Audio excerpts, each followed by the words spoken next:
Alright, so I'm going to be showing how to open up and disassemble this MSI GE75, right? GE75 Raider 10SF-446US, and then there's a bunch of other numbers and letters after that, so we're going to just skip that part. But anyways, we're going to be replacing the keyboard on here.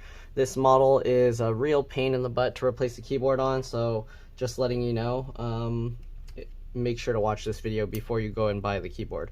Right, we're going to be using a JAS1 screwdriver to remove all the screws from the bottom. Alright, you want to keep them in order because they can be different size, shape, and lengths. The way I do that is I put them flat side down like that on my desk in the pattern I remove them. Okay, so we got one there. Do we have any in the back? No, we don't. Okay, then we got another one over in this corner. And we'll just continue removing all the screws. Alright, if this video helps you out, please make sure to like, subscribe, share my channel with others so that they can learn how to upgrade or repair their devices as well. And if it helped you save a bunch of money, please consider contributing a little to the channel. Every little bit helps and allows me to continue making these videos for a living. If you can't help out that way, it helps a lot to watch a few of my other videos and then just like and comment on those as well, because that's what YouTube likes to see, and it tells people that my content is interesting or whatever. But yeah. Alright, let's go ahead and continue getting all these screws out. There's a lot of screws here, so alright, get them all out, and then we're going to pop the bottom cover off. Of course, I'm going to go over the internal components as well, not just do the keyboard. So if that's what you're here for, then yeah. Alright. So to replace the keyboard, we are going to have to remove the entire motherboard or logic board. And then there's melted plastic bits that we're going to have to drill out or cut out, or depending how it's formed in there. Usually I just drill them out, and then we'll continue with the replacement. You could possibly also heat them up and melt it and then slowly pull the keyboard out. I wonder if I should try that method. Let's see. Alright, anyways, let's go ahead now and pull the keyboard or the bottom plate off. So let's see how it's held in place. So it looks like there's a little gap or a seam along here, and usually what I do to open the computers is I'll get in the seam there and then I'll push with my thumb on the back here, but it depends if I can get a good grip inside here, because it looks like the gap here is pretty solid. I can't even get in here. You might have to use a thin metal pry tool for this. Oh, okay, I found a gap here that I was able to get in, so we're gonna go in. Let's see, sometimes we gotta pull it from the other side, so this side doesn't seem to work, so let's try going from this side instead, going from the back. Okay, so we'll get in here and I'll try and get in there, and okay, looks like that's working. I'm sliding my fingernail in along the edge here, so you can use plastic pry tools for this, but basically I'm getting my fingernail in along the top and then just prying it out, and you can see it's popping those clips. Okay, so we're going to close this up. Then we're going to run our fingernail or pry tool along the side here. Same thing while pulling this up. You do want to be careful. It looks like the headphone jacks are attached to the bottom cover. So we're just going to slowly work our way over. Okay, you can hear all the clips popping out. Let's go ahead and turn it over this way, and we'll re-continue this way. Okay. Alright, you can see it's popping out. Go along the side here. Alright. Wow, this stuff is stuck on there really strong. So, let's see. So it looks like the bottom should come off separately. So we are going to have to go this way because the headphone jacks, likely we're going to have to lift this cover off and then slide it away from the headphone jacks.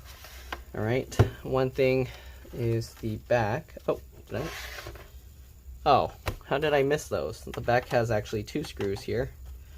Whoops, I only removed one. So each one of these back parts actually have two screws, and the one closer to the center is a longer screw, and the one closer to the back is a shorter screw. So keep that in mind. You don't want to mix them up. Okay. Alright, now let's see if we can continue removing this. Okay, we got the front and most of the side. This one, again, there's the headphone jack, so you want to be careful. I'm going to go over this side. See if we can carefully pull this up. And no, it's holding really strong. So we're probably going to have to find a way to pop these clips here. So I'm going to get in here and see if I can pop that out. Wow, these clips are strong. Okay. So let's see, how can we do it? Do we gotta go from this side instead? No, still doesn't want to pop out. Wow, these clips are holding really strong. So let's see, can we go from this side? No, I don't think there's any hidden screws. Usually MSI doesn't hide screws under the rubber pieces, so this is kind of strange. And yeah, if you lift this side, you can see it's pulling the headphone jacks up. Oh, okay, I guess we can do that.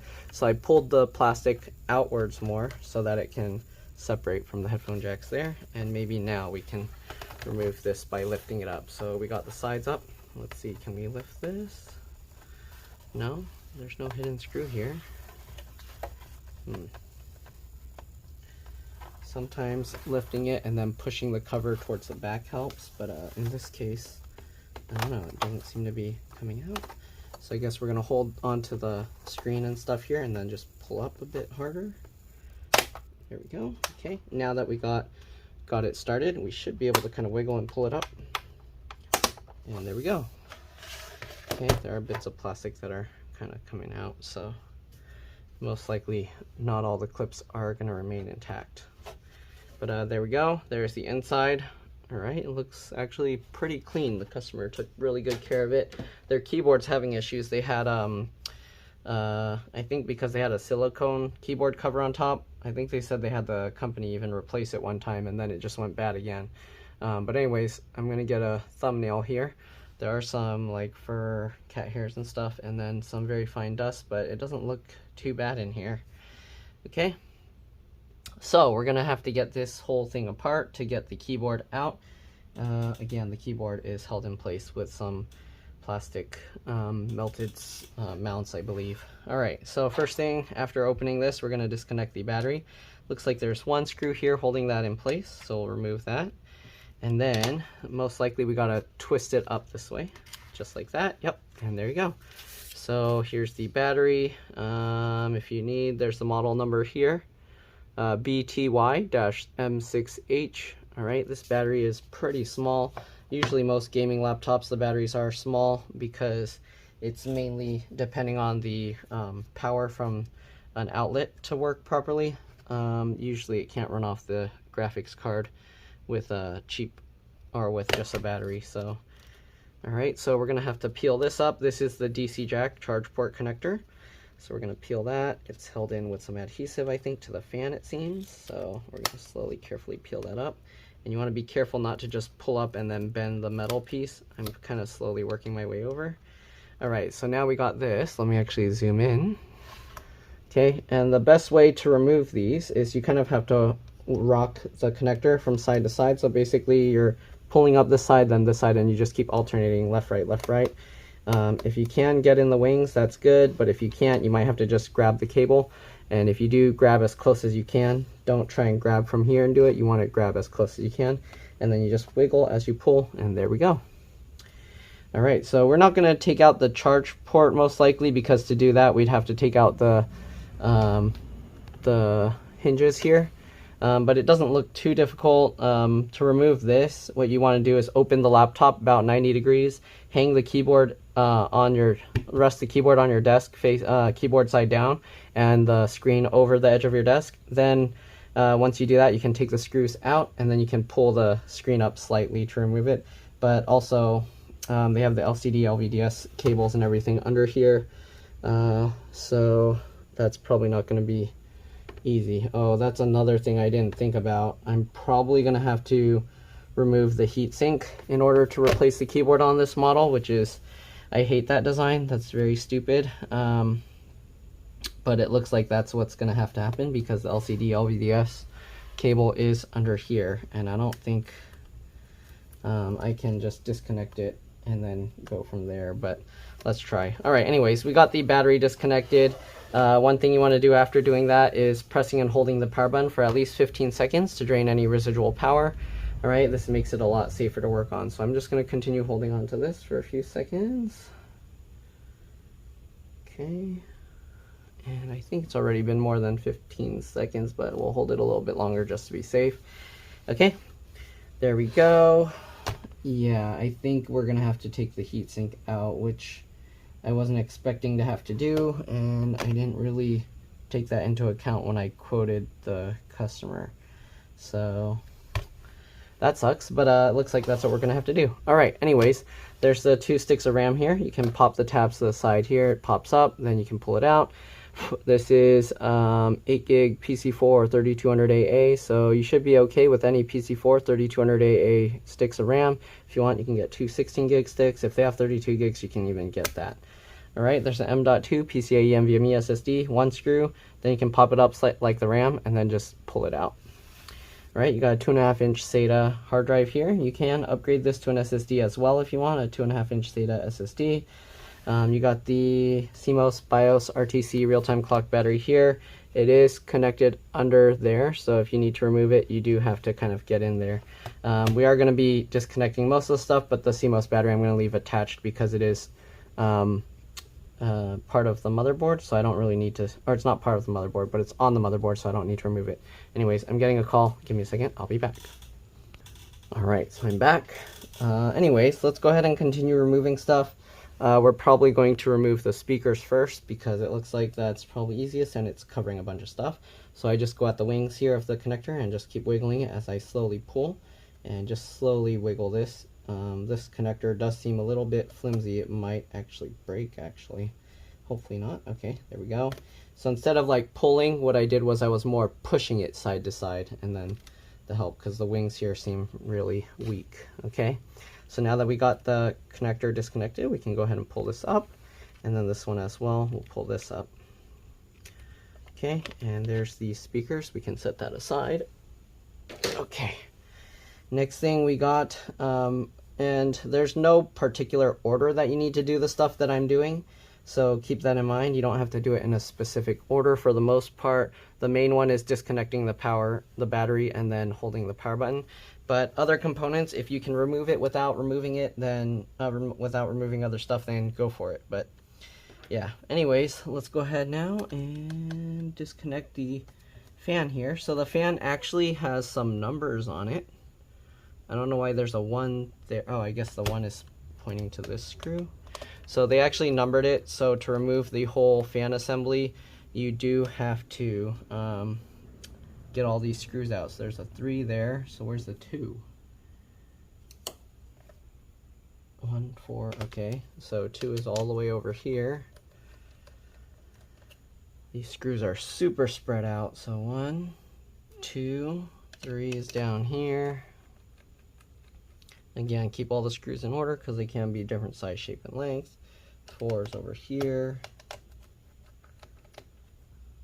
Okay, and normally I wouldn't remove the heatsink to replace the keyboard, but this model requires it. All right, 5 is here, and this stays attached. 6 is here, and it also stays attached. All right, 7 is here, also stays attached. All right, 8 is here.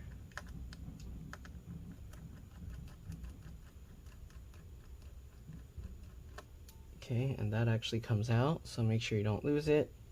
9 is diagonal here. And I think you get the idea what's going on with the next ones. 10 is over here.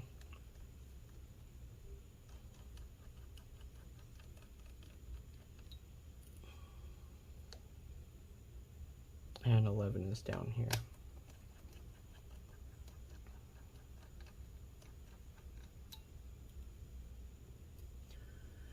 Alright, then we're going to have to lift this out. So we're going to carefully pull up on here. If it doesn't come out, we might have to wiggle it side to side. Actually, let's disconnect the fan connectors to be safe. So we got these, we're going to wiggle these out. Okay, and this is going to be tough. You want to make sure you're only pulling the wings of the connector, not on the part that's attached to the motherboard. So there we go, that one, and then we're going to have to get this guy out as well. There's not much space there, so I am going to have to use a little tool to get in there. Let's see if this will even get in. There's like no space at all here, so come on. I don't know whose idea this was, but this is a bad design. Okay, almost got it. There we go. Okay, now we got the fan connectors out. Let's see if we can get this out. Usually if you can't lift it up from like these big metal plates, we're going to have to end up twisting it or something. So let's try and just pull slightly, slowly. No? Okay, so what we're going to have to do is we're going to have to twist it slightly. You want to be careful not to damage these little heatsink pipes. Okay, but you can see, you can actually like lift this. So the CPU side comes up, the GPU side's the one that's the issue. But you want to be careful because these pipes are fragile. So what we're going to do is we're going to rotate, if we can, side to side a little bit. You can see this is wiggling, okay? And what we're doing is we're staying as close to the big parts as possible. Okay, and we're just going to rotate it. Okay, can we lift this side up slightly, a little bit? Again, you want to be careful not pulling from the heat pipes area because you don't want to end up breaking those. We're going to be twisting it. And you can see it's wiggling a bit more. Usually once you wiggle it a bunch, then you should be able to lift it up. So let's see here. And there we go. Okay. So now that we got that, we should be able to lift the whole thing out. Again, it's best to hold it from the more solid big spots. And we'll pull that out, and there you go. That's what the heatsink and stuff looks like. Look at all that goop. So they didn't use like normal thermal pads. That's going to be gross. Hopefully it will be able to maintain the thermal conductivity because I don't have stuff to replace that unless I just put more thermal paste in there, but that's a huge mess. I don't know what they use. They use some kind of white paste over everything. Yeah, I might just put a little bit of thermal paste on each one, and then that way when we put it back down it will seat properly. Give me a second, I'm getting more messages. Okay, anyways, now that we got that out, we're gonna disconnect this the LCD LVDS cable. All right, grab this, and before you pull this out, make sure that you open the laptop and held the power button for 15 seconds after removing the battery. Very important. All right, anyways, now we're gonna go under here. Usually pulling this doesn't really come up too easily, so I use my fingernail under the edge of the connector and I'll help pry it up there. Let's see if I can get under. So it looks like I have to go towards the back corner over here, and then while I'm pulling it up I can pop it up like this, and there we go. Okay, so we got that out, and we are gonna have to peel this back because the keyboard is under there. Okay, so we're gonna peel this back a little bit and just hold that out of the way. Okay. I noticed here there's another M.2 PCIe NVMe slot. It even says PCIe 3.0 X4 SSD. So there's a slot there. Okay, we do need to take the hard drive out, so let's go ahead and remove that. There's two screws holding it in place. So we'll remove those two screws. Okay. There's that one and this one. Alright, we got those two out, and let's go ahead and lift this slightly and wiggle and pull this back. Oh, there's some adhesive here holding the antenna, so make sure that gets out. There's the hard drive. We'll set that aside. And if you want to upgrade or replace it, you have to transfer this bracket over. There's two screws holding this metal piece in place. You want to take those out and migrate that. Alright, so looks like we're going to have to remove all these little boards here.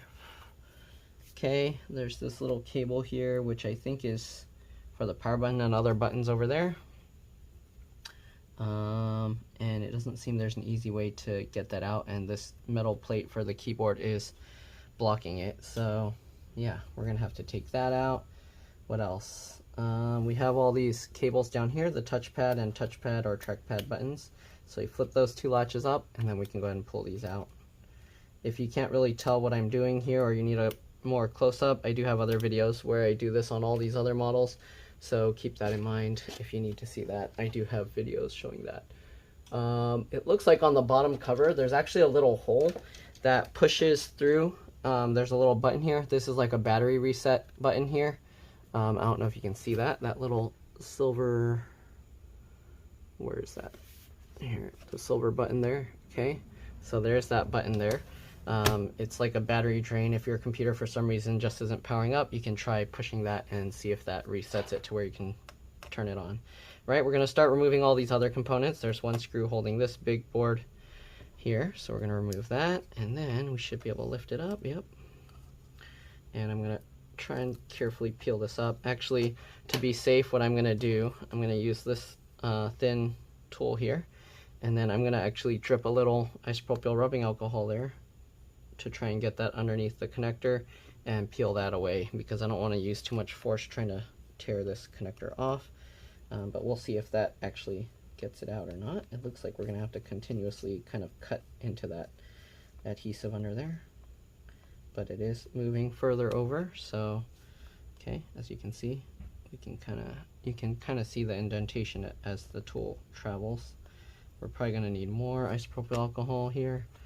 I don't know why they like to use adhesive on these kinds of things. It's not necessary, and it just makes it so there's more risk when working on stuff like that. Okay, so we're going to go ahead and get under there and continue cutting through the adhesive. And hopefully this cable's not going to have any issues.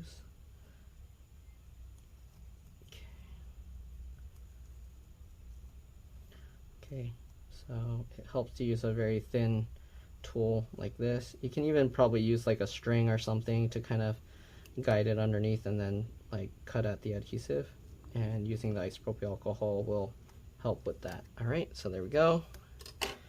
We got that removed. Okay, let's go ahead and remove the other screws here. So we got another screw over here. If you want, you can actually mark where the screws came from. They have like these M2, 3, 4, whatever things to kind of tell you what size screw goes where. But yeah, alright, we're going to disconnect the wireless antennas. So to remove those, you just go under the tail and you just pull straight up. This one has a little red tag on the one that goes to the black arrow, and then nothing for the one that goes to the white arrow. So if you need that information, there you go. All right, we're going to peel this adhesive up because it's on the wireless antennas, just so we can move that aside. Okay, what else? We got there's a screw here where the wireless card is, but not on the actual wireless card. And then we got another screw down here, okay, right below the wireless card. All right, what else? We got the keyboard connectors underneath the motherboard, so we'll have to get that later. There's one screw up here. Okay, get that out. There's one screw in the middle here. So this keyboard, or this, to remove the keyboard connector, we're likely going to have to flip the thing over and then undo that. That's going to be somewhat of a pain, but we'll see. All right, we got another screw all the way over here. And one more screw down here. Here we go, and I think that's all the screws. Let's see if we can lift this board up. This adhesive stuff might be sticking back down. And we also have this one that we do need to remove as well. Okay, so we're gonna remove this. This board, if you want, you can leave it there, but we do need to remove it. What is it being held down by? This board seems to be stuck in place. Is it underneath the... No. That's so strange. I don't know what's holding this board down. I mean, there's the one screw. We removed it, but we can't even... It doesn't move anywhere. This board is like stuck there. So, I'm not too sure. Are those things clips? Okay, it looks like there's clips on this side. So we do have to start from this side, but it doesn't want to budge. So I don't know. Let's go ahead and try and peel this adhesive from underneath here up. Slowly, carefully. There we go. I don't know why they put all this tape here. It's not necessary at all. Okay, peel that up.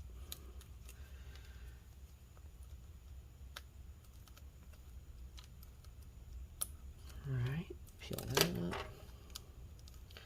All this kept on tape. Okay, so there we go. You can see now we can lift this up. So that cable was kind of holding it all down. But I don't know what's going on here. We can't remove this for some reason. I don't know if whoever worked on this put some glue on it. Okay, it's peeling up. So I don't know, they've got some glue or something under there. So after we peel up that side, we should be able to slide it over this way. But why isn't it moving? Come on. can see how far up it's tilted, and it still doesn't want to come over to the side. There we go. Okay, so yeah, they put a bunch of adhesive on this. I don't know why they did that, but this whole board is held down with adhesive, probably just to make things more difficult. All right, we're gonna slowly rotate and flip this over. And you want to be careful again, the keyboard is connected there, as well as the keyboard backlight connector, it seems. All right, we're gonna slide this latch down and this latch down. And once we've done that, we should be able to pull this out. Hopefully you can even see what I'm doing. But this has little sliding tabs. You want to be careful not to put too much force, because some people, they break this connector off. But there we go. And then we got this side as well. Since we're going to need this side from the keyboard to transfer over, let's go ahead and see if we can peel this capped on tape up and then disconnect it from this side. Okay, so we're going to peel this off here. That. Oops, sorry, you're not even able to see what I'm doing. So I was peeling this tape off, and then we're going to flip this latch up, and there we go. Now we have the whole motherboard, logic board out with the two little separate daughter boards, whatever you want to call them, the power buttons and other stuff, and then these. So we're going to set that aside now. You want to be careful because there's the thermal paste and stuff on everything, and you don't want to get that all over everything. So let me find a safe place to put this. Give me a second, I'll be back. Alright, I'm back. Let's go ahead and see here. Oh, there's some broken plastic pieces here. Let's actually open the keyboard to make sure it looks the same, because you want to make sure we have the right part before we go and like rip everything else completely out. So this one has an RGB keyboard or something, like it can change different colors. There's a model that it doesn't have that option, so make sure you get the right one when you go to replace this. Okay, and let's go ahead and peel this up. Oh, maybe I didn't need the... maybe I just needed the regular keyboard? I don't know how this works. So you can see the keyboard here, it has all these little holes in it, and then this thing is going to go on top. This is actually the RGB thing. So I might not have actually needed the RGB keyboard. I might have just needed a regular bare keyboard here. That would actually make it a lot cheaper, and I should actually see if that's an option, because then I could possibly reuse this. I don't know. Let's go ahead and zoom out here and see if we can peel this stuff off. So this is what the keyboard looks like, and this part does look to be pretty much the same. Let's open up the screen and take a look at the other side and compare here. Gotta be careful. Okay, so we got that. And this is what the replacement keyboard will look like. Let's see here. Okay, main thing to check is that the enter and that look the same. Everything else does look pretty much the same, so I think we should be good. Okay, so let me check here. GE75 Raider. I'm gonna see if they have a bare keyboard and what that would cost, but at the same time we need to see if we can peel this stuff up to swap it over. So this needs to peel off, and it doesn't seem to want to, so we're probably gonna have to use a bunch of isopropyl alcohol to get that out. So we'll get underneath there, put some isopropyl rubbing alcohol in there, and see if we can get this under. You can see we can slice through the adhesive here now. Okay, and there we go. I probably should have done that from the start so we could have had all that adhesive brought over, but yeah. Alright, and then as you can see, they have all this metal plate stuff held down. So we are going to have to find a way to get this out. One way is, I guess you can use, if you're okay like damaging your soldering iron or something, you can probably like heat this with a soldering iron and then melt it and pull it up, or maybe with maybe I should try my 3D printing pen. If it gets hot enough, maybe I can pull these up and keep some more of the plastic. We are going to have to peel this foil tapey stuff out. Okay, so let's go ahead and peel this up and at least have it go out of the way. I'm not sure why they have these, but they do, so I don't know if it's supposed to ground it somehow, but alright, we got that. Okay, there's also this foam thingy here that's kind of in the way. I mean, we'll have to put it back later, but let's go ahead and peel that off. I'm probably going to end up forgetting to put this kind of stuff back on there, but hopefully I won't. Alright, see, I don't know what all this foil tape is for that they put along here, but they got a bunch of it.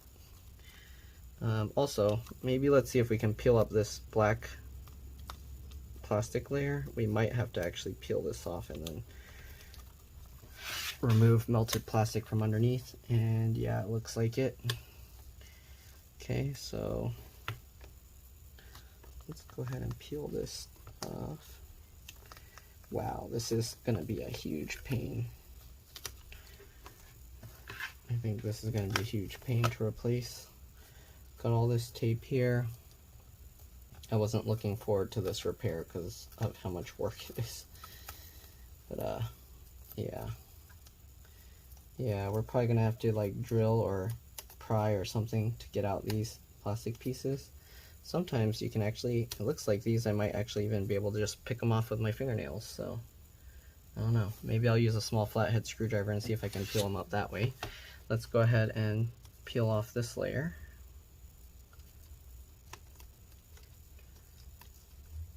Okay, so peel off the adhesive here. You want to get the foil tape out of the way. And we're just going to peel all of this off. It looks like the little plastic that holds it in place is just, a lot of it's just breaking off. Interesting. Okay. This is a dumb design. Okay, so as I pull on this, it's actually pulling the plastic rivets out, so we might be able to just rip the whole old keyboard out just by peeling or pulling this up. All right, we gotta be careful with this and continue peeling this up. Yep, the plastic pieces are flying out. The thing is, I don't know how I'm gonna stick it back down if they rip out like that, but we'll do what we can. Okay, continue peeling this up, and it looks like it's working.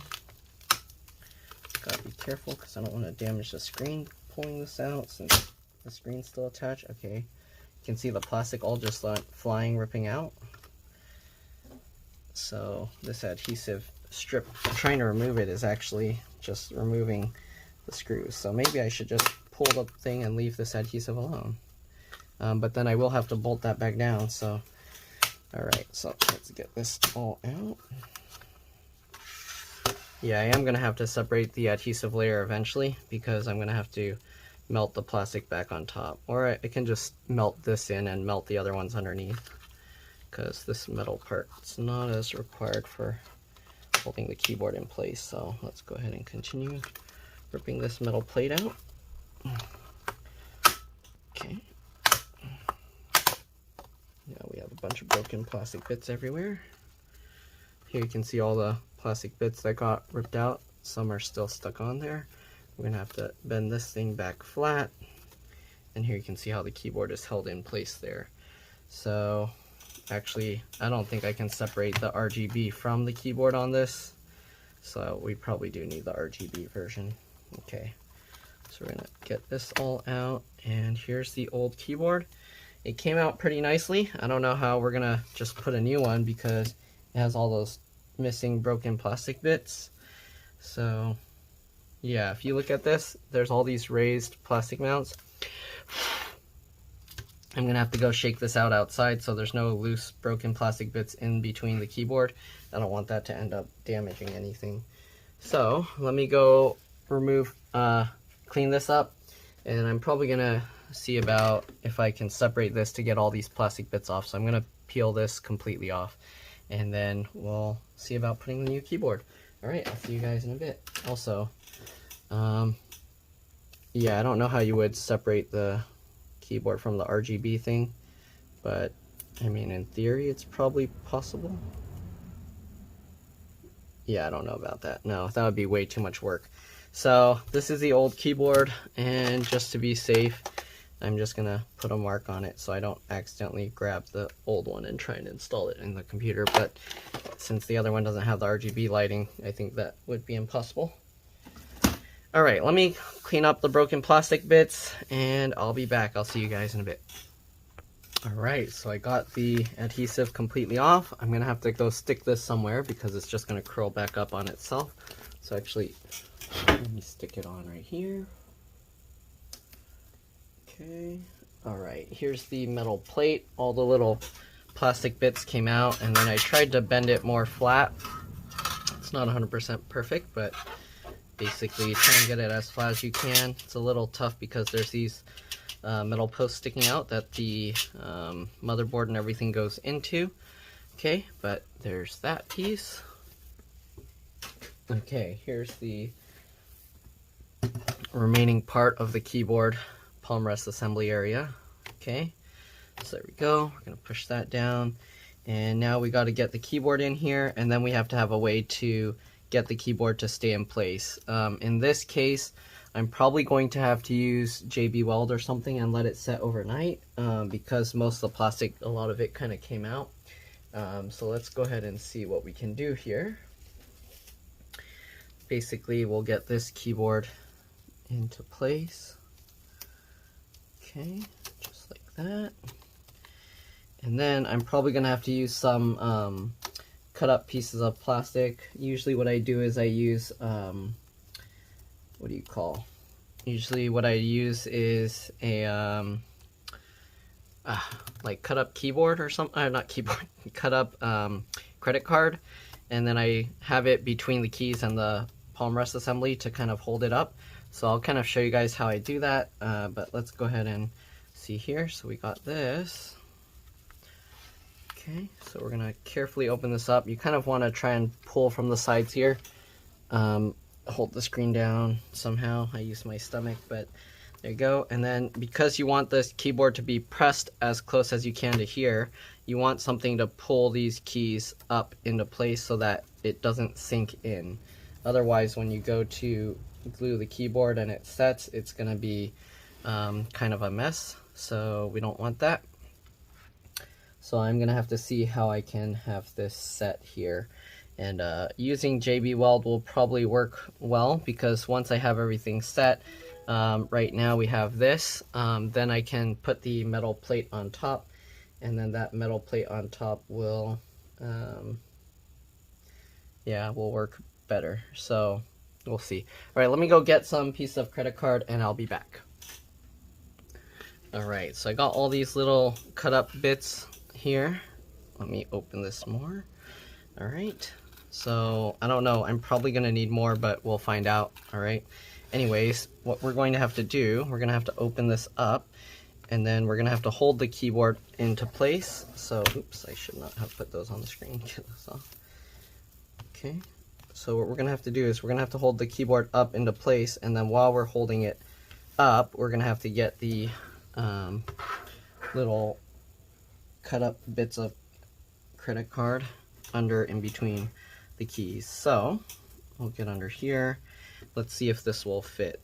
I've done this on MacBooks before, but we'll see if I can do it on this keyboard. So I'll try and get that under there. I'm gonna get underneath with my fingernail, and while I'm lifting that up, hopefully we can get that. There we go. So you can see now that that card is in there, it's gonna hold that up against the casing. And yeah, we're probably gonna need more of these pieces, but for now, I'm gonna just get like the corner edges here. So we'll get this corner here. Okay, so you can see now it's holding itself in place. And then you can kind of basically just work your way around the edges and get the outside up first, like that. All right, you can see that's holding itself in place. Sorry about that. I forgot I left my phone battery pack charging, and then my phone got too hot and it just shut off. But anyways, let's go ahead and continue getting these in. So you kind of want to try and get as even as you can in here. I'm going to do this one, the 9 instead. So we'll get that. Okay, and basically we're just getting these things to help hold the keyboard up, so that way it's pressed as close to the frame as possible. Okay, so we're gonna probably go for this one here. Put that in there. Okay, so that's holding it up. Let's go and maybe go for the R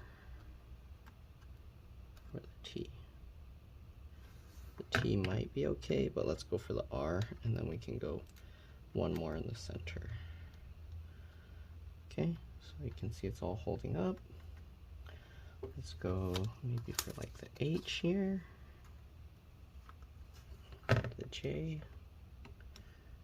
Okay.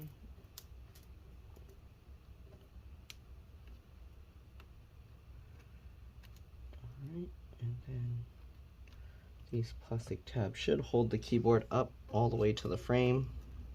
Looks like it's pretty good. You can tell because you can go around the back and push from the bottom and make sure none of them's really kind of wiggling up too much.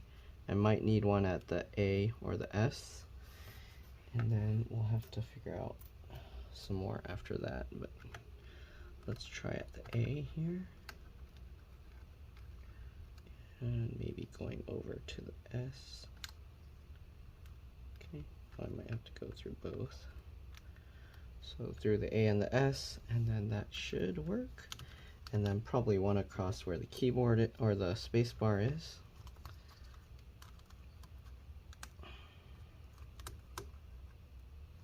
Alright, so get under there. And I don't know if I can get it to go partially under one of the other keys. Let's try to get it to go under the B at the same time. And that seems to work. Okay, and that should be holding the whole keyboard kind of up. You want to double check, make sure all the keyboard looks like it's pushed up into place, and it looks good.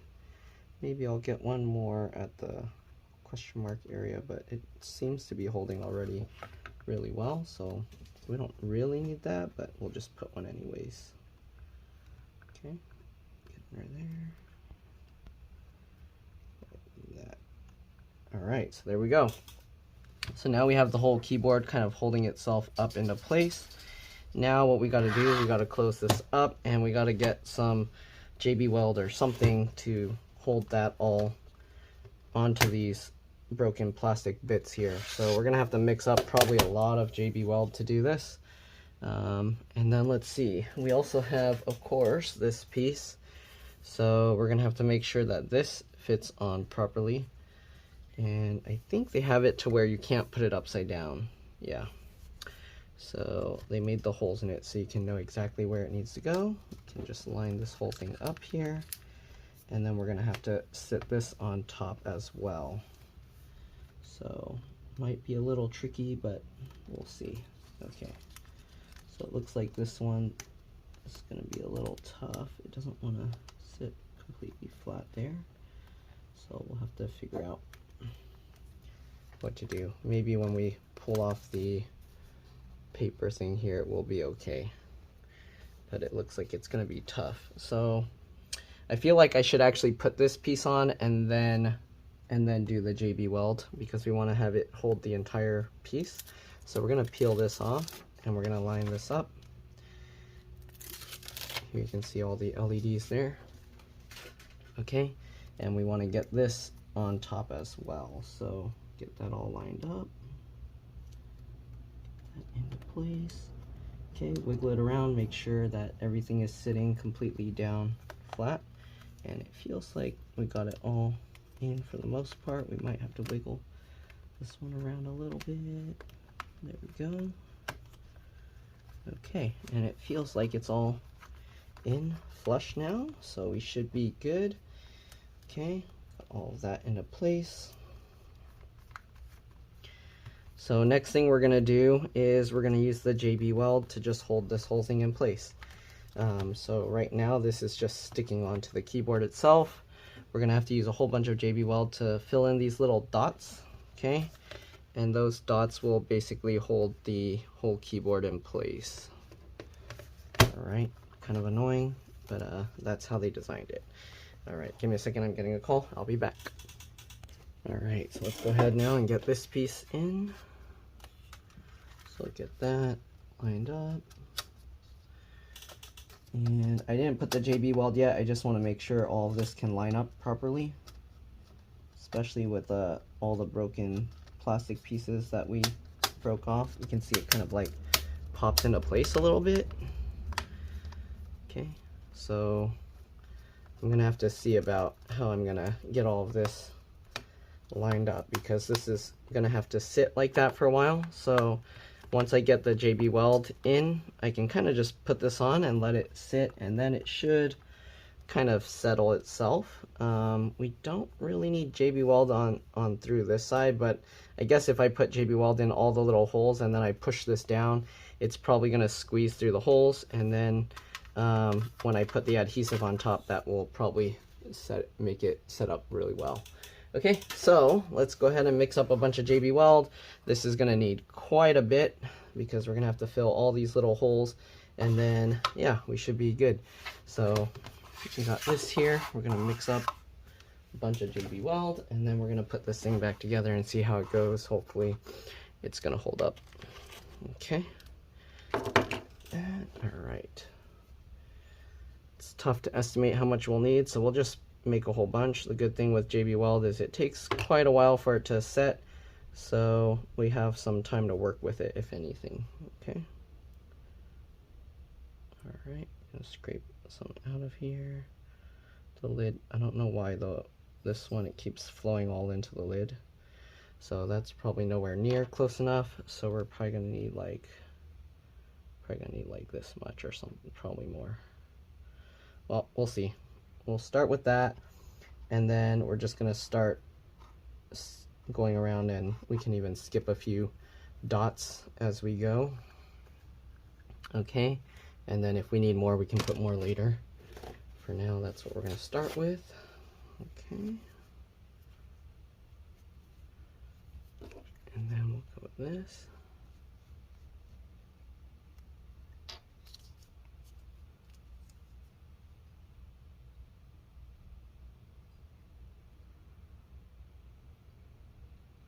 Okay, and if it's not like a quite even mix, you'll still probably be okay, because this isn't a crazy load bearing component or anything. It's more just to kind of stick it in place.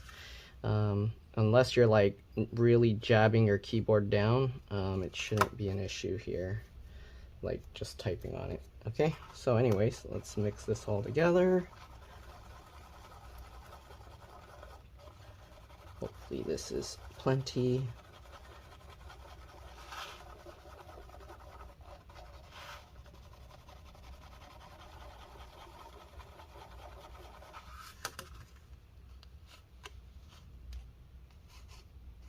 Okay, mix that up.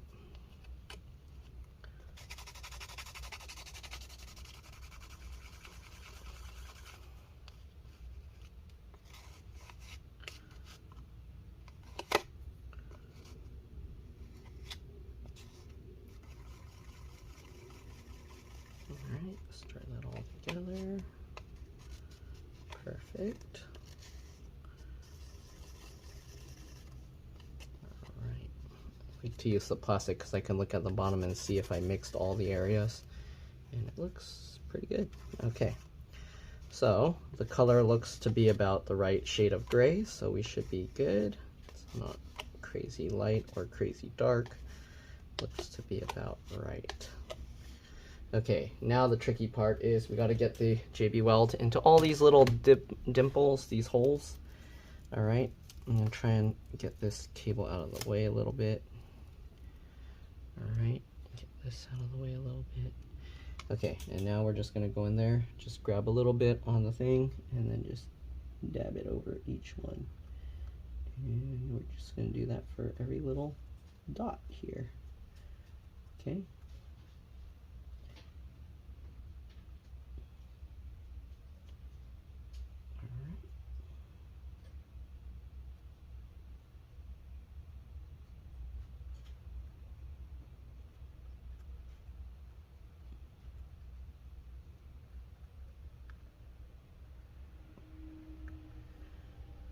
after this completely sets, it should hold the plastic into place. The only thing with this is if it breaks again, I mean, it should be easy to rip out still, but it might actually, the posts might get ripped out as well. Although some of these posts also got ripped out just by pulling the thing out to begin with, so yeah, it won't be too much different. Okay, and basically we're just gonna get all these little dimples filled up. You're welcome to fast forward through. I'm just gonna record the entire process so I can kind of see how long it took me. Although I did actually cut out some parts of while I was working on it, like cleaning the board and ripping the elastic away from it and stuff like that. So it's not completely the entire process that I did, but close enough.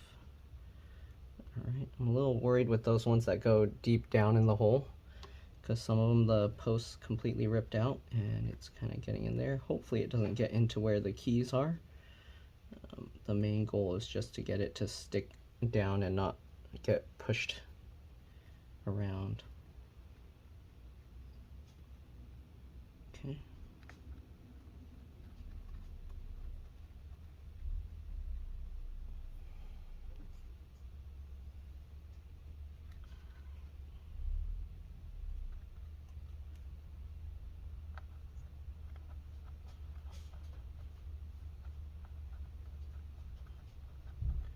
Yeah, and this I'll probably let it sit for several hours or overnight before I go to reassemble everything else, so that way the JB Weld has time to set and doesn't accidentally get on other components that I don't need it to get on.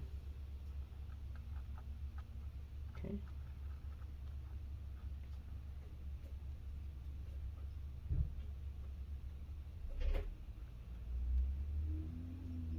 I think Oreo's playing with stuff he's not supposed to. I might have to stop for a little bit to check on him. Oreo, what are you doing? Okay, and we're just going to get all these little dimples filled. Yeah, these bigger ones are going to need a bit more. And hopefully it doesn't go into the keyboard circuitry, and then we should be good.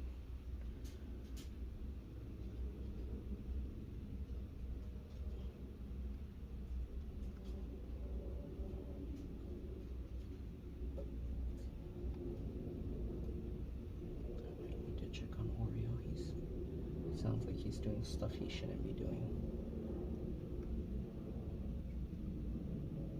Okay, be careful next to this connector here.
Let me see what Oreo's doing real quick. Give me a second.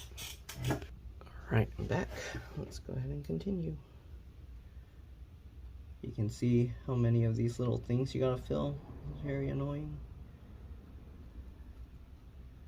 They could have easily designed this to use screws, but they decided to make this monstrosity so that if the keyboard breaks, basically have to throw the computer away.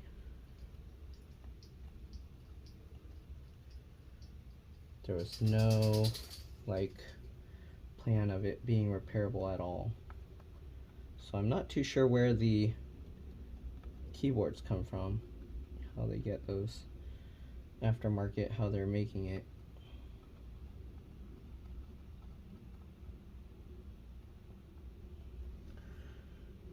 There we go. Okay.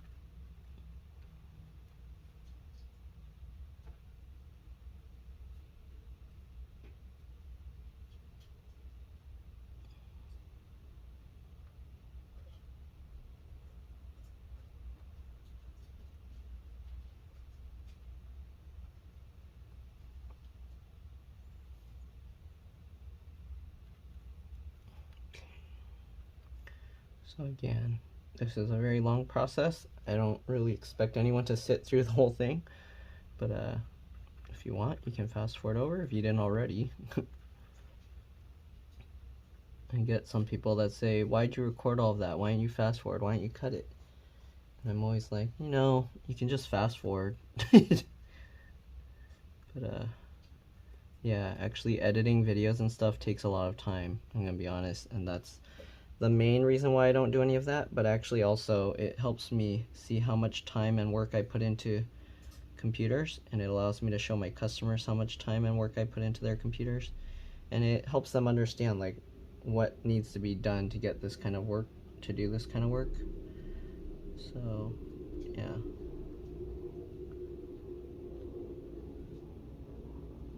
I might have to actually cover these little parts here because I don't really want the keyboard to smush onto it, but it looks like that might end up happening.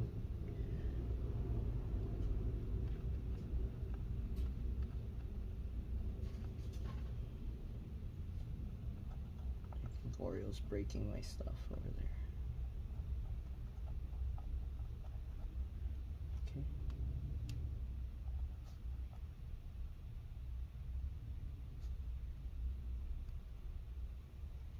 Alright, did we get, we still have several to go.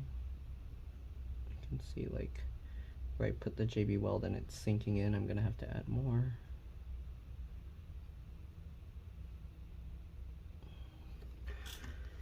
Okay, let me rotate this some so I can get a better view. I'm gonna actually, let's flip it upside down and work from the other side. I do see several I missed here.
Almost done.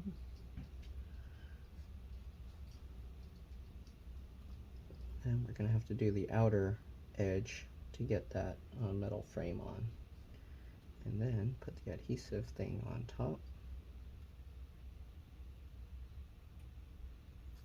and then this thing has to sit 15 hours. Actually, it doesn't really have to sit 15 hours, it just has to sit until this stuff kind of hardens up. Since I'm not going to be using the keyboard right away, it doesn't quite have to be 15 hours, but it has to be enough for this stuff to be solid. And then I can start putting the motherboard and everything else into place.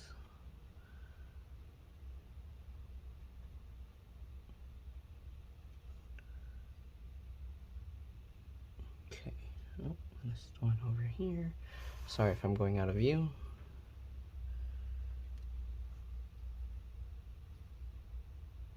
I think I probably mixed it very close to how much I need, because we're still gonna have to do the frame outside. Actually, we made a lot more than we need. Okay, let's see here. Did we get all of them? Oh, this one's sinking in. We're gonna need more there.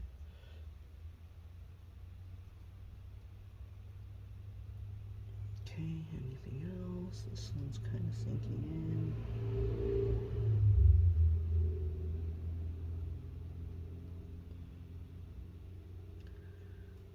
This one's sinking in.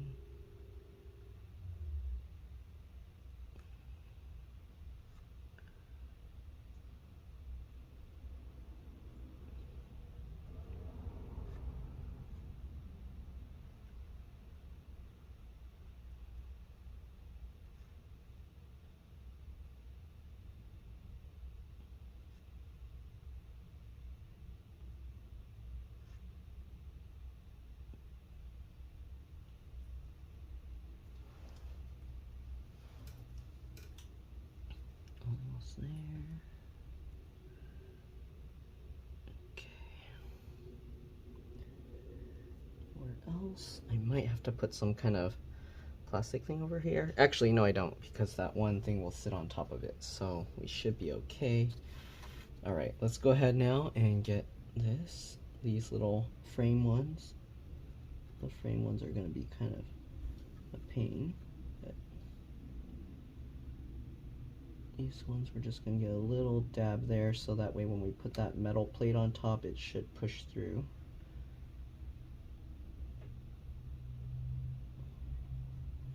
And if it doesn't push through, at least it'll be having something stuck on the bottom to that metal plate to kind of help hold it.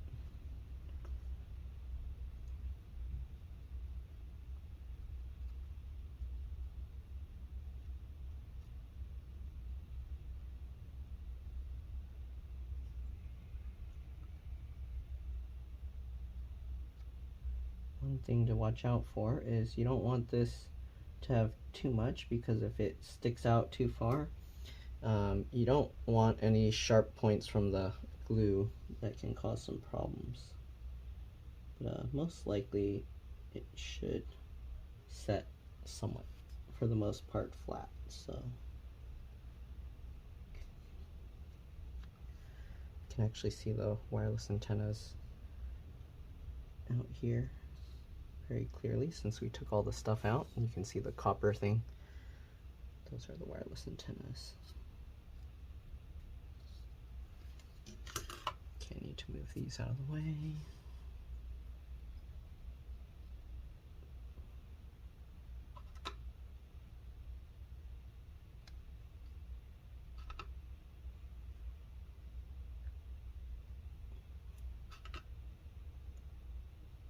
I don't know if some of these are injection molding like plastic circles, or if they're from the broken parts. So I'm kind of like just doing it based on the amount of spacing, and hopefully that's correct.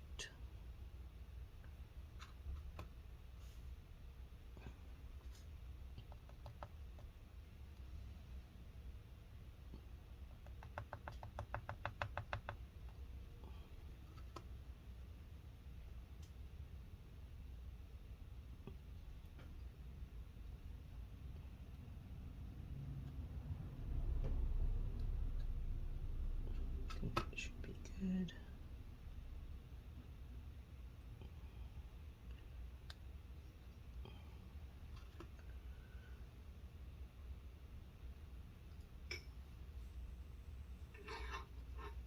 Hi Oreo, what are you doing?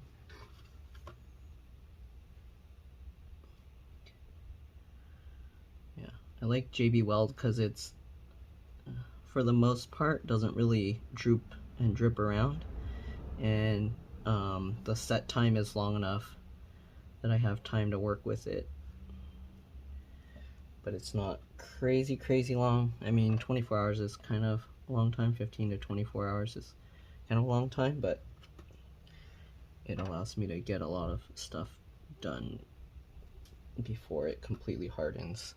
There's other quick setting ones. They're not as strong that you can use, but if I'm working on this many, it would have to like take at least, it would have to have like at least 3-4 hours of work time to be good.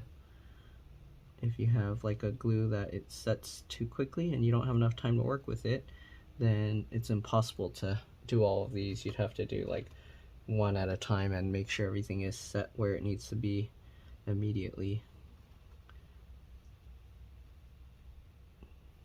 Okay, let's rotate this around.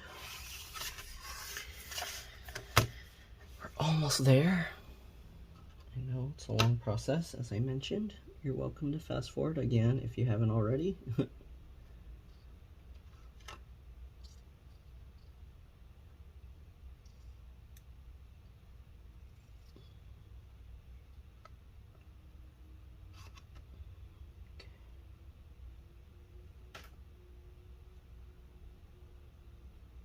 Alright. Need to get any under here? No? Okay, so there's no dimples underneath the keyboard cable, so I think we are pretty much good to go. Let's double check, make sure all of them have enough glue. Some of them are a little too little glue. I'd probably have to put more. And yeah, just double check, make sure everything looks good. I think it looks good. This one might need a little more because it's flat and droopy. This one too. Okay. Double check all of these. They look good. All right. So I think we are set here as far as. Oh! Let's drop the remaining of the glue. Let me set that aside so I don't spill it somewhere. Okay. Almost knocked that all over my pants. That was dangerous. Okay. Let's go ahead now and take the metal plate here. Okay. So this metal plate, you just gotta line everything up and then push it down. So let's see, might be a little tricky here, especially since now we can't see where the actual raised dimples are. So gotta, yep, find us where it kind of pushes in and then push it down. And we're just gonna go all around. Be careful to avoid the holes. You don't want to accidentally push that on yourself. Oh, did we miss one there? This one has a little hole, but there's no glue there. So let's pop this up and take a look. Did I miss one? Oh, we did miss that one. Oops. Okay. How did I miss that? Okay, so we did miss one here.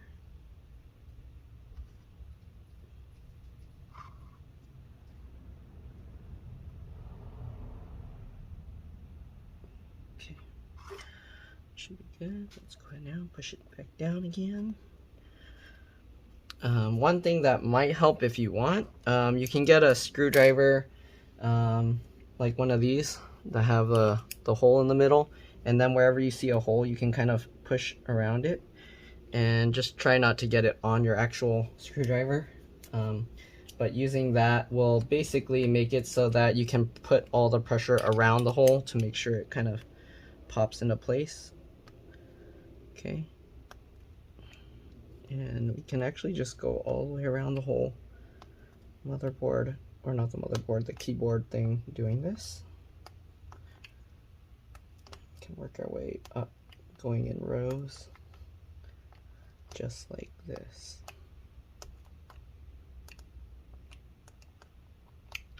That way you can make sure it pushes down right at where the mounts are supposed to be, and it will help ensure that it sits properly. Oops, I accidentally touched that one.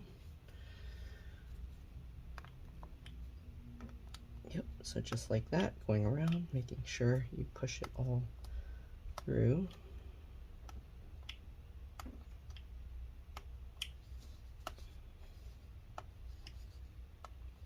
And you can kind of see where the bubbles of JB Weld are that are pushing through the back side.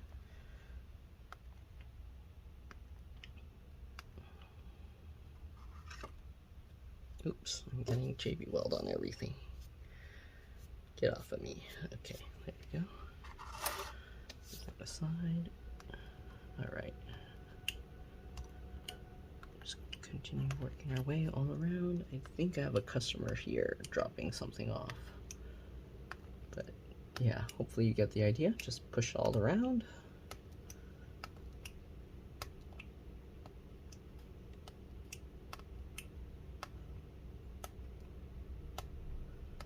And some of it doesn't have enough JB Weld, but yeah, if you want, you can go ahead and add more wherever it's not like oozing out.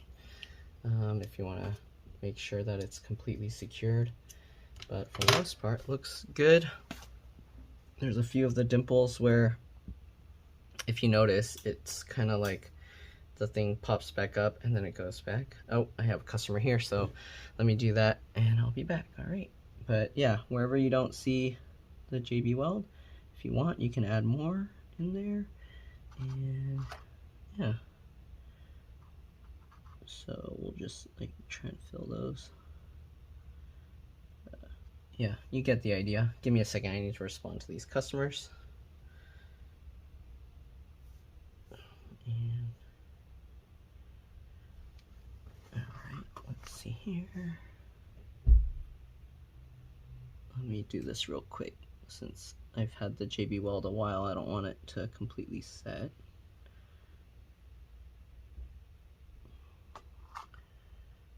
The customer might be. Let me see. Give me a minute.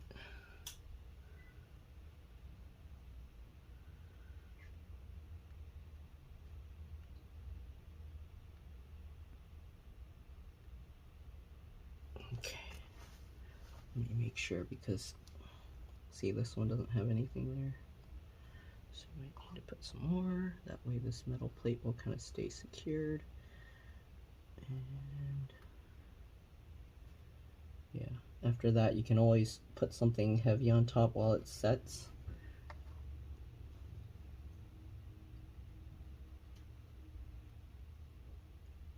Okay.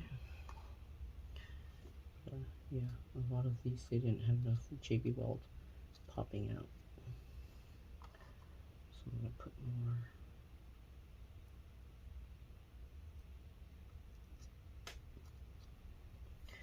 And part of it might just be because it needs the pressure pushing down on it. But we have all this extra JB Weld that I stirred up, so I might as well use it.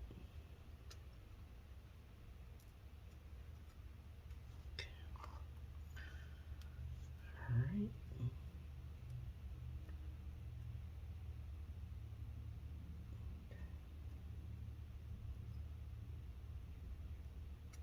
Might be calling soon to be like, I'm outside. Okay.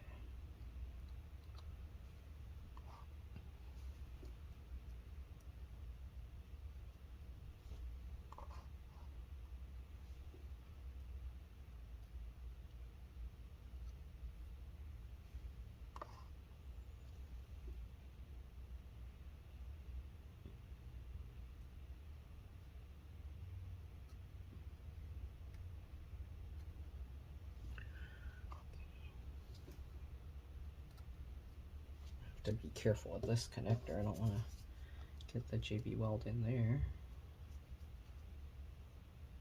Okay.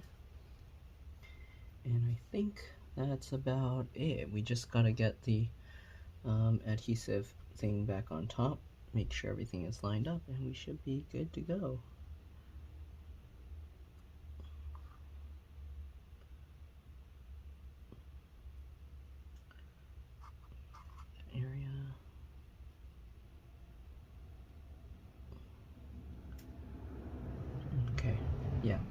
that's good. So we have this one piece here, and this has all the little holes where everything goes. Gotta make sure that stick this on right, because once we get this on, we're not gonna be able to take it back off. So make sure everything looks good. And then we're gonna line up that hole, line up that, and where's the rest here? I'll just line these all up so that way when you drop it down, see, that's what I was worried about. We can't really peel it up now because all the GB weld will get peeled up as well. Oh no. Oh no. Oh no. Okay. This thing is too curled, so it makes it difficult. Hook it on there, and then pull it over, and I think we should be good. Okay, good enough. All right, so we got that.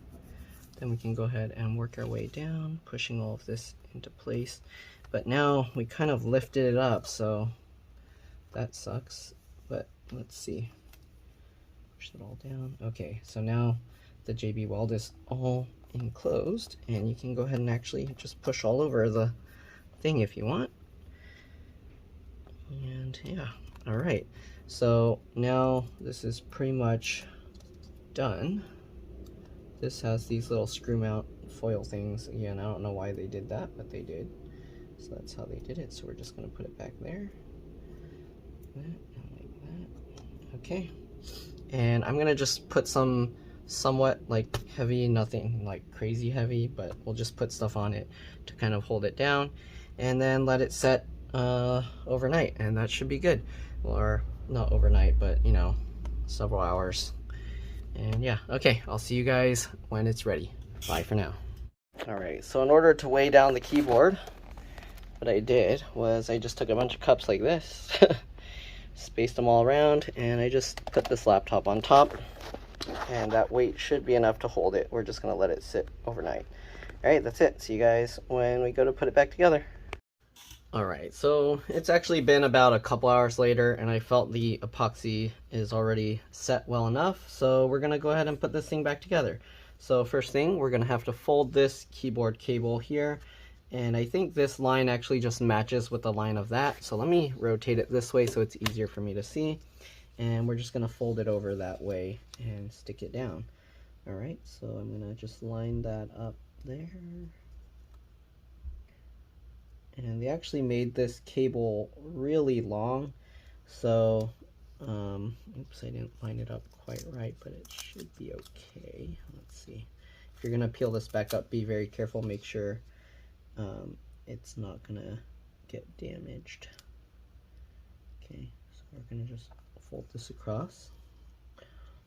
All right, and basically we're leaving this here. We're not creasing the cable, so we're folding it like that. Okay, and then this cable, they did just fold it down. If you look at the old keyboard, so they folded this here, you can see where the adhesive used to be, and then after that they just creased it kind of at a weird diagonal angle. Though I guess as long as you kind of have it, you don't really need to crease it. You would just put it here, and then when you go to put the motherboard on top, it's gonna kind of naturally do that. So it's a little bit further up here than that, and then it's like about there, something like this. And we're just gonna get the motherboard in here, and then this would kind of curl over like that. Okay, so something like that. Let me see if I can see the line.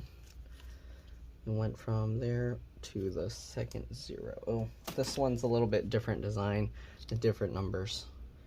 But anyways, we had that, and then you have this LCD LVDS cable here going across this way, so we're gonna have to worry about that as well. Then we got that, so let's go ahead and grab the motherboard. Okay, I gotta be careful with it because it has all those little things attached. So again, this motherboard has all these little cables and stuff attached to it, so be very careful with that. And then we do have this one cable to worry about, so let's go ahead and peel this thing up. Okay, And then we're going to go ahead and flip that latch back up. Careful with this. Get this cable into here. Okay, get that in. Hold that into place and then slide your finger over to latch it down. There we go. All right, then we're gonna flip this over. We gotta be careful because we have all these cables here, including the wireless antennas. Okay, we're gonna fold this keyboard cable back down over. Okay, and then we gotta make sure to get these cables out of the way over here somewhere. Okay, get that. Make sure again to get the wireless antennas on top.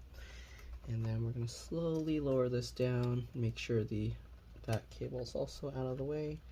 Alright, so how did this line up here? We got this down here. Oh yeah, oops. Almost forgot to put this adhesive thing back over. So now that you got that plugged in, just get that adhesive tape back flipped over. Okay, we're going to slowly, carefully lower the motherboard down. Again, make sure the cables end up back on top that need to be on top. And we're going to line up this screw mount here, I think, and these, and also these cables. Oops, there we go. So we got all of that. We're going to line it all up. Wait, how did this, am I doing something upside down or wrong here? We have the keyboard cable. Did the keyboard cable go into the back? Am I doing something weird? Is the keyboard cable also in the back? Get that tape out of there. Okay. So, what am I doing wrong here? Yep. Okay, so this cable was like that, and then this was into here. Let me double check. I think am I wrapping this wrong? Oh my goodness. Okay. Cable is like that, and then like this. So this would go in. Okay, so I guess this cable goes in upside down. All right, sorry, I'm getting confused here. Let's get this thing flipped back over. Okay, make sure this latch is pulled down. We're gonna get this cable back into here. Okay, hold it in using the blue tab, and then while you're doing that, pinch the two clips back in. There we go. Make sure it's clipped all the way. You don't want it to be coming loose or anything. I'm just going to go left and right to make sure. And we should be good now. Alright, let's flip this back over now. Now we actually have the cables in. Alright, and we'll get that up. And we'll slowly, carefully drop this down. Be careful with all this stuff. Alright, slowly drop that down. Alright, there we go. And then you have the keyboard cable kind of just sticking out like this, kind of weird. But that's how they had it. Okay. And then you got these cables, which are kind of a little bit tricky to do. It might help to use some tweezers. I'm going to have to pull these guys back. Okay, make sure these latches are up. And we got this USB board, get that back in there. Okay, and we got the power buttons and stuff board here. So get this back in there. I know it's kind of hard to see, but hopefully you guys get the idea. And this one goes in at that weird angle. Okay.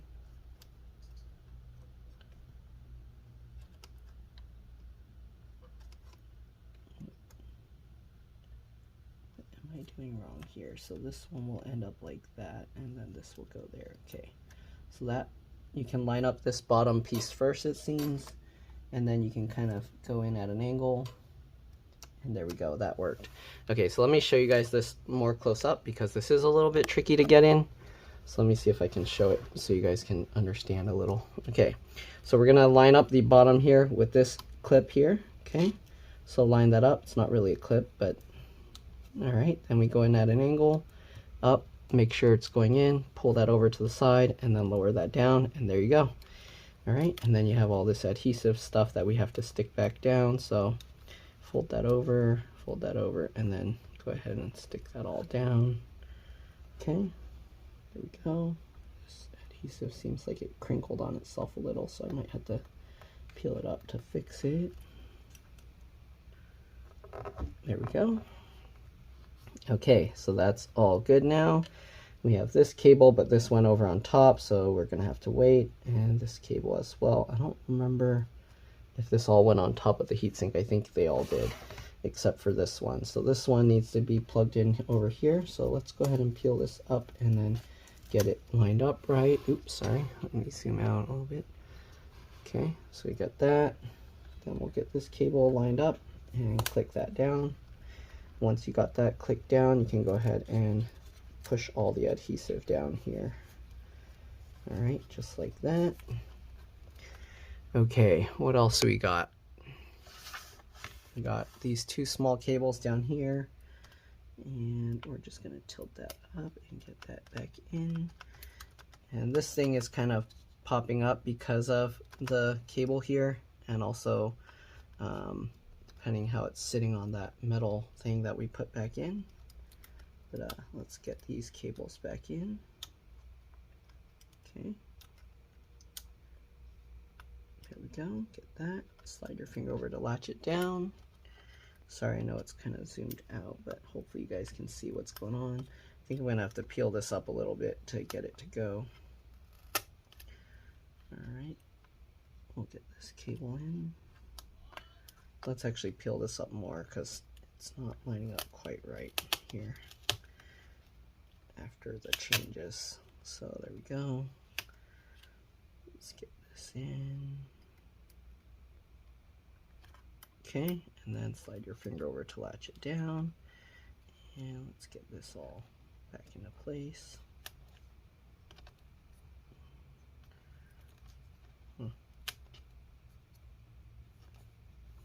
Okay, there we go. All right, what else do we got here? We got all those cables in. Let's see, should I go and start putting back these screws? Let's see here, how did we have this? We got the heat sink, we got the fans. Okay, so heat sink has the fans attached. So if we flip this back on, I think the wireless antennas, did the wireless antennas go back? I'm gonna have to rewatch my video to see if the wireless antennas went on top or underneath, because I forget. So give me a second, I'll be back. All right, I'm back. So the wireless antennas were underneath, so let's go ahead and reattach that. There was also this, that the adhesive, this is supposed to be on top, so I need to peel this off. Probably should have done it earlier, but I guess we're gonna have to see if I can tuck that back underneath. All right, so we'll get that down there. Then we'll get this. Was that on top of the motherboard? Oh my God, I don't know. Let me watch again, give me a second. All right, so it was on top of the motherboard, so we just get the wires. Let's go ahead and plug these in first, and then we can worry about sticking it down. So again, the one with the red mark went to the black arrow, and then the one without it just went to the white arrow. So line that up, click it down. You'll know it's lined up because when you put the thing there, it kind of latches, it hooks to where if you try and wiggle it, it stays there. Okay, so there we go, put the adhesive back there. Then we got this, we're just gonna put the tape back on top. All right, and then I think all that's left is the screws and the whatchamacallit. But I probably confused myself now with all this stuff. Let's go ahead and actually put the hard drive or SSD, sorry, yeah, the 2.5-inch SATA hard drive back in. So this goes in like that, slide that in, and then we have 2 screws here. Hopefully I'm not going to get mixed up because there's so many screws here. All right, we got this one here, and hopefully I didn't mix any of them up. We got this guy as well.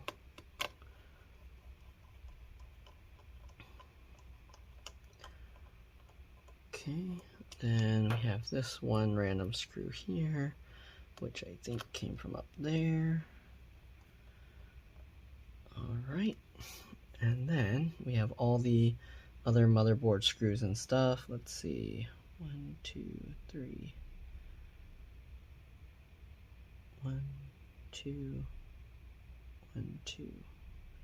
Okay, hopefully I'm going to get all the right screws back where they need to go.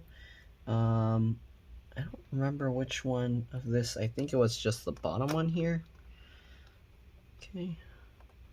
I'm going to have to rewatch my video to make sure I'm putting these screws back right, but this is what I'm going to be doing for now. We got this guy here. This guy here. This guy down here. Yeah, I'm gonna rewatch my video to make sure. Alright, then we got this one here. Yeah, I think I put one screw in the wrong spot. That one there. I might need one right there. So let's see. I'm gonna put these and then we'll see. One here. And one down here. Wait. What am I doing wrong? Oh my god. Okay, I'm gonna rewatch my video and then I'm gonna point to where all the screws went. Alright, I'll be back. Alright, I'm back. So I figured it out. I accidentally put the screw there, which is for the fan. So I actually swapped it and it goes down here right behind or right above the wireless card. I didn't see that, it was kind of hidden.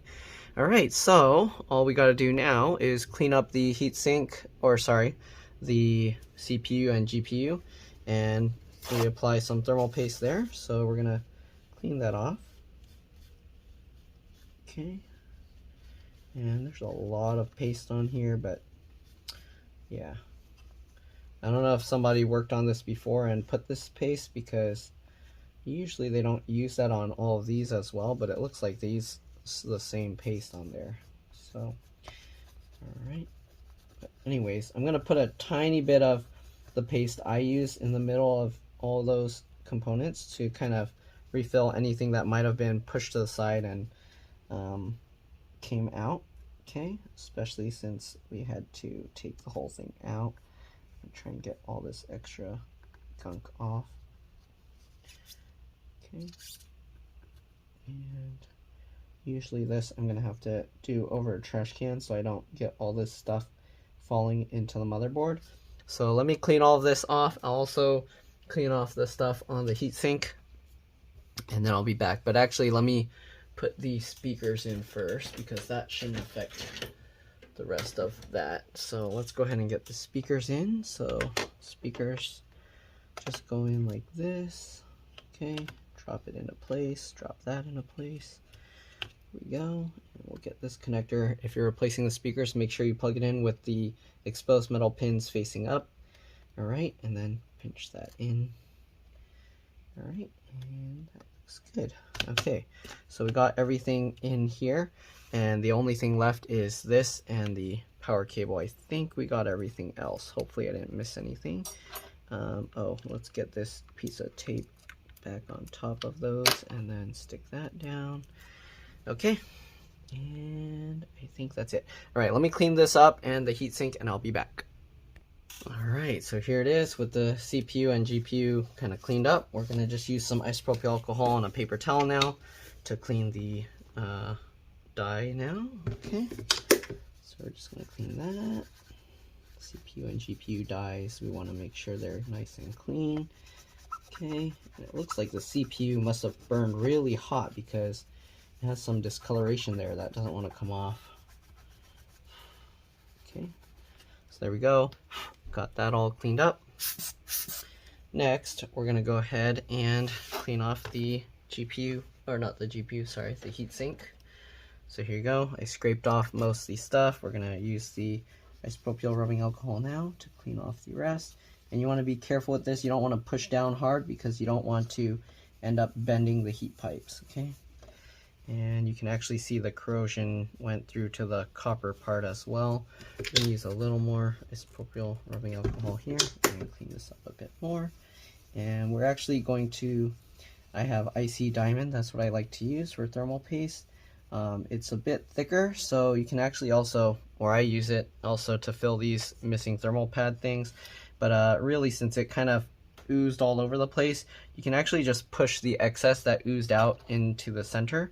So like this kind of stuff, if you push it to the center, then when you go to push it back on, it's going to smush all that back out, just like thermal paste, because this stuff, basically, whatever they used is like thermal paste. It doesn't act as a pad, it acts as a paste. So yeah, so whatever they used here, it will kind of act as a thermal paste if you really wanted to. Or we can also just use thermal paste, actual thermal paste, if you have good thermal paste, because this does have a much thicker gap, so you don't want to put anything too thin. So I'm going to actually put some paste onto this, okay, like that, and we're just going to put it like that. There's actually quite a bit of paste that we're using, okay.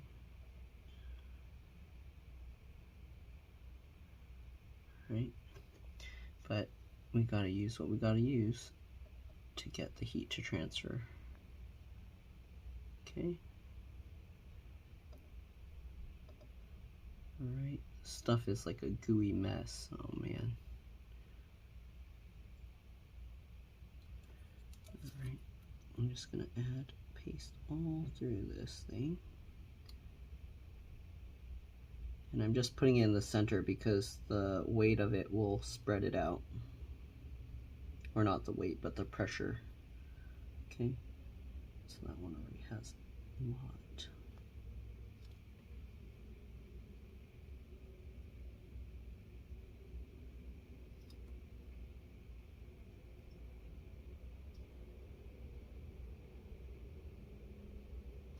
Okay, so that should be plenty there.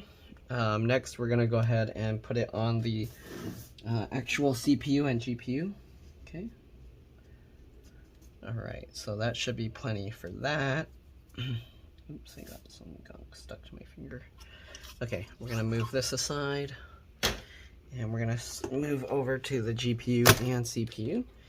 And let's go ahead now and get some stuff on there. Let me clean off my hand real quick. Okay, so let's zoom in. The core, or the dies on here, at least on the GPU, is pretty big.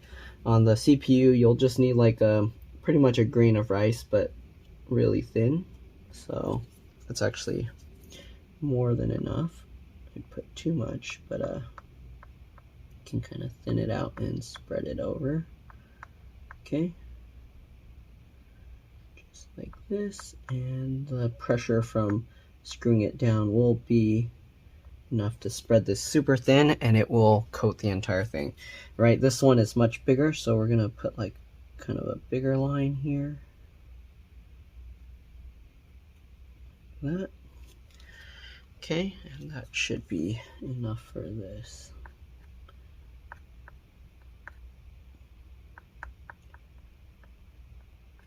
Okay, just like that.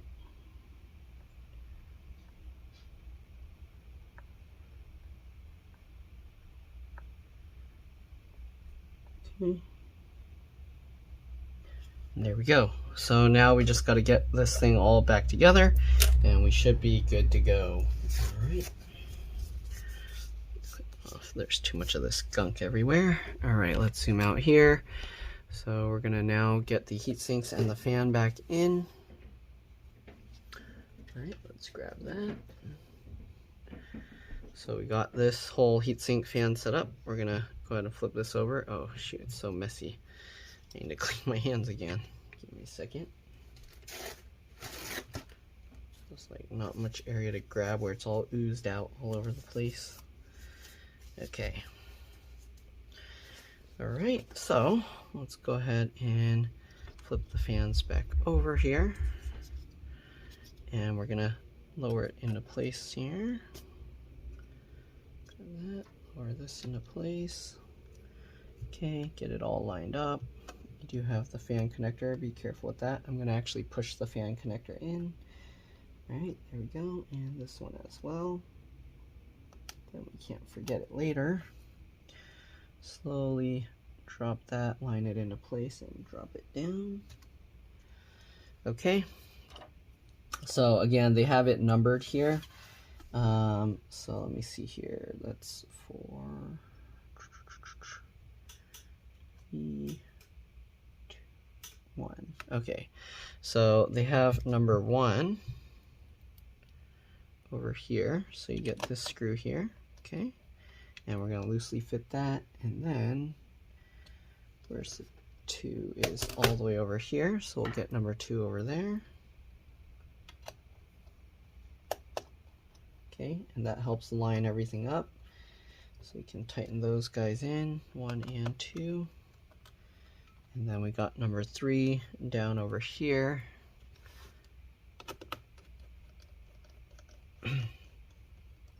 Good. Got number 4 up here. Got number 5 here. To do these, what I do is I'll twist it backwards like this. Hear it click, and then 1, 2, 3. Okay, 5, number 6. Click, 1, 2, 3. 7. Click, 1, 2, 3. All right, and we're gonna go with number 8 over here. Click, 1, 2, 3. All right, number 9 goes diagonal over here. Click, 1. Oops. Click, 1, 2, 3. All right, number 10 up here. Click, 1, 2, 3, and number 11 down here. Click, 1, 2, 3. All right, then we go back over here. 1, 2, 3. Oh, that tightened all the way. So we'll tighten this all the way. 6, 7, 8. Okay, tighten that all the way. 9. Tighten that all the way. All right, 10. Tighten this all the way. And 11. Tighten this all the way. If the keyboard doesn't work, I'm going to be very sad because that was a lot of work. And yeah, the old keyboard was very intermittent. But yeah, also if you wanted to remove this again, you just gotta pop the hinge up. Okay, so we're gonna get the DC jack back in. You want these exposed pins facing towards yourself, or towards the speakers, I guess. All right, then we're gonna go ahead and push that back down.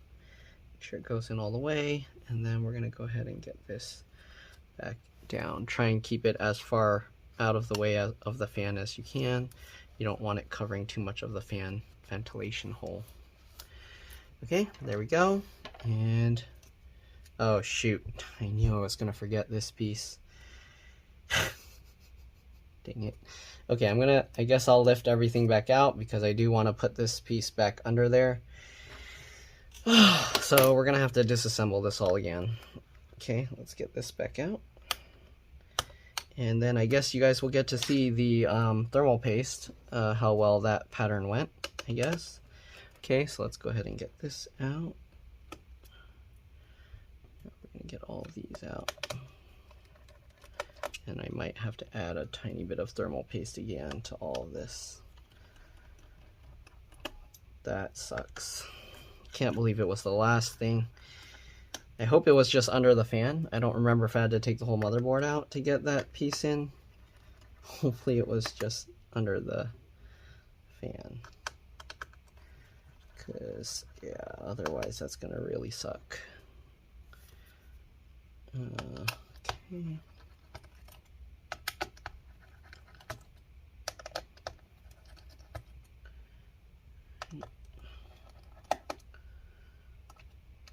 Guess we'll get to see how well the thermal paste spread because I rarely see that. Also, it might not have spread completely because it didn't have heat yet, but let's go ahead and take a look anyways, so since we're going to be taking this out. Alright, and then we got this one, that's a pain.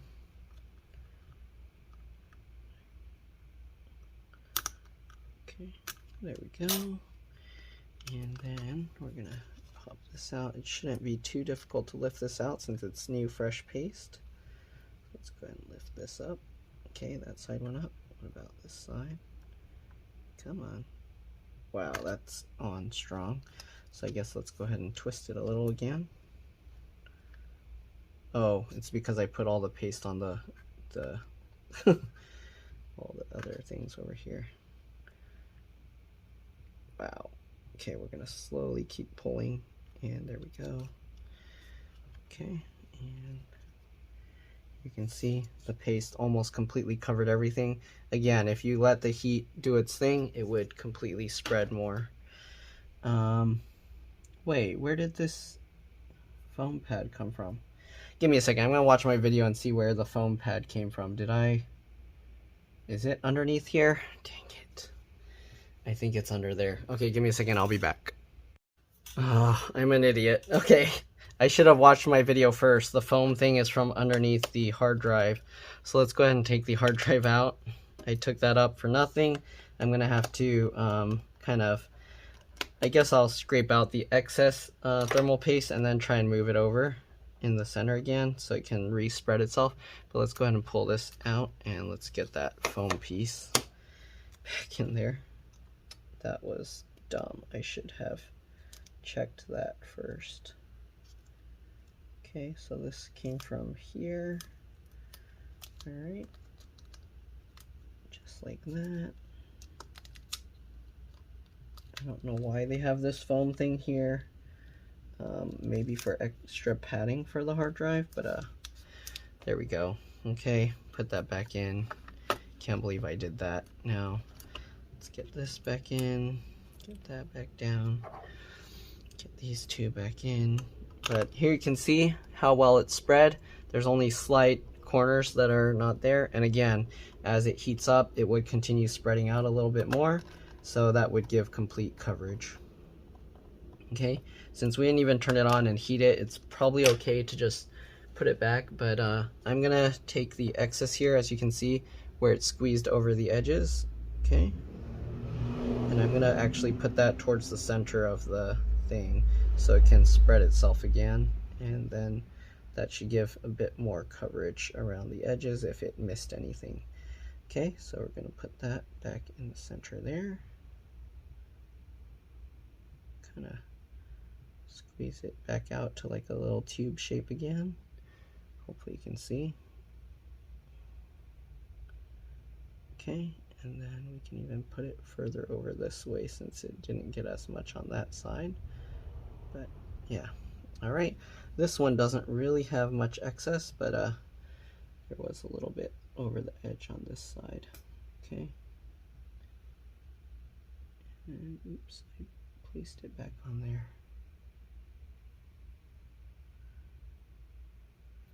I don't even know if I can get this stuff to scrape off here.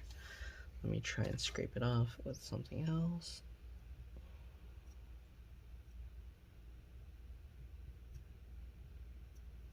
Okay.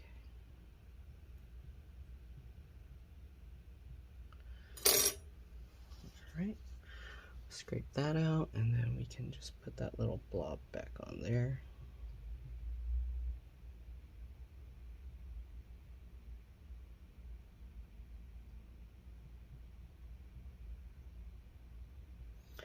All right, there we go. And let's go ahead and now blob this thing back on. So I took that out for nothing. Let's go ahead and put it back together. Line it back up, drop it back down. Okay, get that, click that back in. Get this, click that back in. All right, and we can actually click this back in as well. There we go. Okay, let's go ahead and get this stuff back into place. First one here. One. Ouch. Okay. 1, 2, 3, 4. Now that we've got these 4 lined up, we can go ahead and tighten that down. 1, 2, 3, and 4. I'm not doing in order right now, but this is just to align it. All right, we can stick this back down. All right, so we got these ones. So we got 5. Again, click 1, 2, 3, 6. Click 1, 2, 3, 7. Click 1, 2, 3. All right, 8 here. Click 1, 2, 3. 9. Click 1, 2, 3. 10. Click 1, 2, 3. and 11. Click 1, 2, 3. Oh, some thread locker came out there. Get that out. Okay, there we go. Let's go ahead now. 5, 1, 2, tighten it all the way. 6, tighten it all the way. 7, tighten it all the way. 8, tighten it all the way. Alright, 9, tighten it all the way. 10, tighten that all the way. And 11, tighten that all the way. Okay. And that should be good. Double check, make sure the screws are all tight.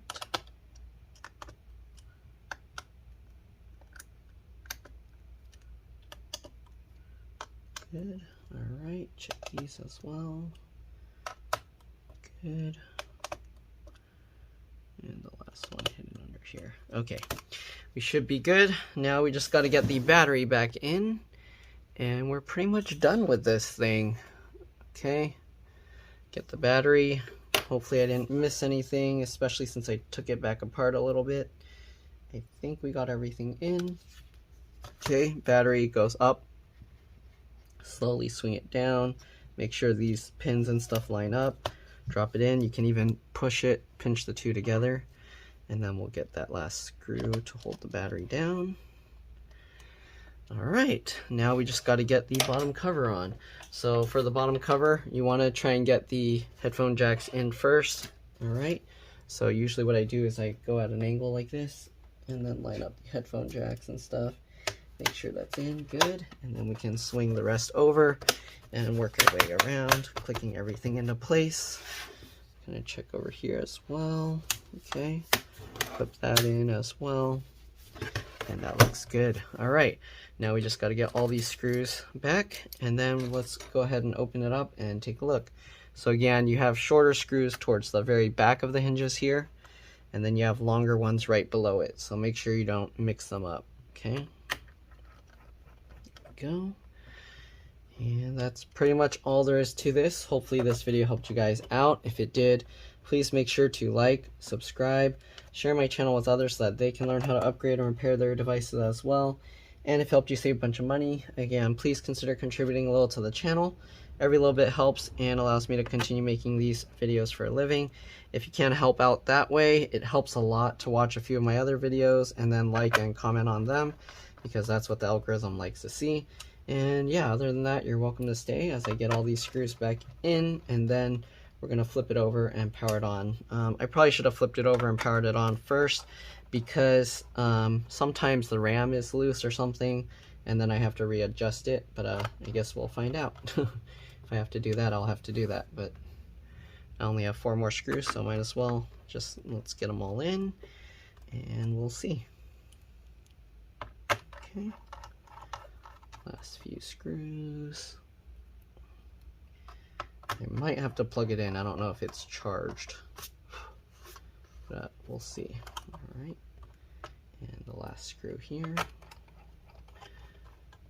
Okay, let's go ahead and flip this over, power it up, and see what we got. Okay, let's flip this open, power button, and it's not turning on. So let's go ahead, or do I have to hold it? Some gaming laptops, you gotta hold it. Nope. All right, let's plug this in and then power it up and see what we got. Okay. Hopefully it's just a power issue. Okay, so we got the charger, and the charger plugs in on this side. And we got any lights on this thing? How do I know if it's on? Okay, there's a white light on the front here, so we know that that's on. Let's go ahead and push the power button now. And I hear the hard drive spinning, and there we go. We got the MSI logo, so we should be good to go. The keyboard's not lighting up, so I don't know what's going on with that. Do I have to press some special combination? Let's see. Uh-oh. Uh-oh. None of the keyboards working? Pretty sure I latched it in. Let's restart the computer one time. Don't tell me all of that was for nothing. Sometimes when you, the computer doesn't, or the stuff doesn't detect new hardware until you restart. So let's see if restarting it does anything, because if it doesn't work after all that, oh my goodness, I'm gonna have to redo this whole thing. And yeah, that's gonna suck. So let's see here. Still not lighting up.